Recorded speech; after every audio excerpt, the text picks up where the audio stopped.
Mən gəncəm, bilirəm, istiqbalım var, hələ bədir olmamış bir hilalım var deyən, amma cəmi 29 yaşında güllələnəm Mikail Müşfiq. 1908-ci ildə Bakıda Dağlı məhəlləsində Ziyalı Mirzə Əbdülqədirin ailəsində anadan olub. Əslən xızlı olan ailədə Müşfiq 4-cü uşaq idi. 6 aylıq olanda anası Züleyxa dünyasını dəyişir. Müşfiq 3 yaşına kimi Xızıda süd anası Səfiyyənin himayəsində qalır.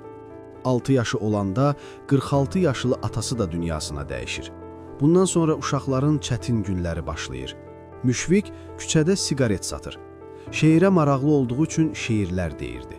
Əvvəlcə Rus-Azərbaycan məktəbində, 1927-ci illərdə Bakı Darül Müəllimində, 1927-31-ci illərdə isə Pedaqoji İnstitutda təhsil alır. Müşfiqin Bir Gün adlı ilk şeiri 1926-cı ildə, Küləklər adlı ilk kitabı 1930-cu ildə çap olunur. 1932-ci ildən yaradıcılığının ən məhsuldar dövrləri başlayır. Kitablar çıxarır, həm də tərcüməçilikdə məşğul olurdu. 7 ildən çox Bakı məktəblərində dərs deyir. 1931-ci ildə institutun buraxılış gecəsində Dilbərlə tanış olur. 1933-cü ildə onlar ailə qururlar. 1934-cü ildə dünyaya gələn oğlu Yalçın dünyasını dəyişir. Bundan sonra Müşfiqdə daxili sarsıntılar başlayır.